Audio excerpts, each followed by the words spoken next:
Hey, what's going on, everybody? Welcome back to Core Keeper. So in this video, we're going to be taking down Ghorm, the giant worm that traverses the map. You can see his slime here, his trail. So he basically goes around in a circle around the core. So it takes a little bit. You want to find a good spot to just get him. So we lit this area up pretty well so we can stop him. We're going to cover what weapons I'm using. So right now I have a full set of iron armor. Just finally was able to get enough iron ore to craft the iron armor as well as the weapons. So we have an iron sword. We also picked up one of these flintlock muskets, which is really useful for range damage on this guy. And one of the key items we have right here is these bombs. So these bombs can do massive damage to Ghorm once we start fighting him. And the iron sword rather. So he's basically going to go back and forth like a bull, and we'll be the matador basically. So he's going to go back and forth doing like figure eight routine, and we're just going to take our shots and avoid his damage as much as we can. We do have our food, our hearty pepper wrap, which is going to increase our movement speed, and then 25 max health for 5 minutes, plus the health. Food is not the biggest worry. And then we have our double max health right here for the mushy berry pudding, as well as some healing potions, which you can craft with the once you get the crafting table. So plus 30% health. If we do get hit, we'll drop those. There's a 5-second cooldown on those, so we do have to be careful. We can't just pop them off one after the other. So that's our setup right now. We're going to try to get them stopped with these bombs. And if we can't, we'll just start waylaying into him and go from there. Our gear, so I was able to pick up this heartberry necklace down in the stone biome in the Forgotten Ruins. So plus 0.7 health every second, which is super useful. And then this clot ring, we're rocking this to plus 3 life on a melee hit. So if we are able to get in there and get some attacks on him, this is going to give us plus 3 life each time. And then we do have the larva ring for 21 max health, and here he is. So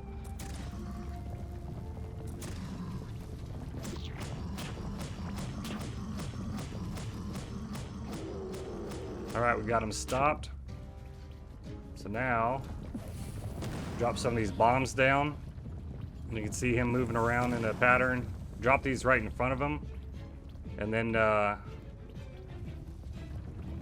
get some good hits on him. Ooh, big hit there. We're going to go ahead and eat our food. Ooh, he came around again real quick. Get our bombs back out. So one of the things is all this slime right here slows you down quite a bit, so that's why we want the movement speed. If you do have something that reduces your movement in the slime, then definitely use that, because it does help. Make sure we get our health back up here. Drop these bombs, and he's just going to go back and forth getting hit by these bombs. Kind of reminds me of the boss in Legend of Zelda back in the day, where you would throw bombs in its mouth. So kind of just rinse and repeat this. He'll keep coming around, tearing up the map. Ooh, a couple big hits there. Get our potion back on. And then just drop these bombs. You see how much of the map he's destroying there. So if you're taking hits like that, be really careful. Pop your potions, get the bombs back out, and then just kind of be patient with it. You don't have to run and chase him to hit him, he'll come to you. And those bombs are going to do enough damage. I recommend having at least maybe 20 of the big bombs, and then obviously some potions, because you are going to take some hits. We almost got him here, and there we go. Ghorm the Devourer nailed. So obviously the bombs are a huge help with that. And let's take a look at the map real quick so you can kind of see where he goes back and forth in his pattern. So he's going to circle around and chase you, so you don't really have to chase him. Not too bad of a fight. Actually kind of easy once you know his pattern. Just like with the slime boss, once you're able to avoid him and have him chasing you, pretty much the same idea. So now we're going to have our chest in here. So we've got some mechanical parts.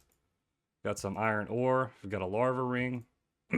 Ghorm's horn, a bunch of larva meat, Ghorm's stomach bag, which is obviously an upgrade from our bag that we have now, so it's plus 12 inventory slots. And then we have the mysterious idol. May attract someone looking for mysterious idols if placed in a habitable room. So this is going to give us access to the second NPC. So we're going to go ahead and head back to our base now. We're going to see if we can go ahead and pop the second NPC, and then we'll go put this into the shrine at the core. So we'll be right back with that. All right, so we're back up here at the base, got everything set up. We're gonna go ahead and drop this right here, and then we're gonna go head up to the core and put Ghorm's horn in his shrine. So hopefully the NPC will be back by the time we get done putting this in here. So we're gonna run up to the shrine real quick, and I'll see you guys up there. All right, so here we are at his shrine. Let's go ahead and drop his horn in here, and then we'll see what happens. All right, so we did that. Now we can, we have access to the Carapace helm, which is a nice set of armor. It gives you plus 6% explosives damage, and I think that's because that's what they want you to use on Ghorm the Devourer himself, is the bombs like we did. So if you get the both set for the Carapace breastplate and the helm, you look at that, plus 243% damage for a short duration after mining a wall, which is pretty crazy. So 17 max health, 10 armor on that one, 27 max health, 15 armor on that one. And then the biggest thing you get from him right here is this recall idol. So this is going to be your teleportation device. So basically when you're out there really far away from your base and you run out of room for your inventory or whatever, have some of these with you and you can just pop out and then zoom right back to your base, drop everything off, and then head back over there. So, all right, now we're going to head back down to the base and see if our NPC has moved in, and we'll look at his items and then we'll get wrapped up here. Be right back. All right, so we're back at our base after running back, and here he is. So here's our second NPC. Let's see what he sells. So he's going to sell the cabling bread, which is really useful for the food. That way you're not having to use your resources like this for food, which isn't bad. Iron chunk necklace for plus 12 armor. And then now you can actually purchase the flintlock muskets from him for 415 ancient coins. He also gives you these summoning idols, which allows you to summon the bosses back. So occasionally when you kill some of the bosses, you'll get some rare items.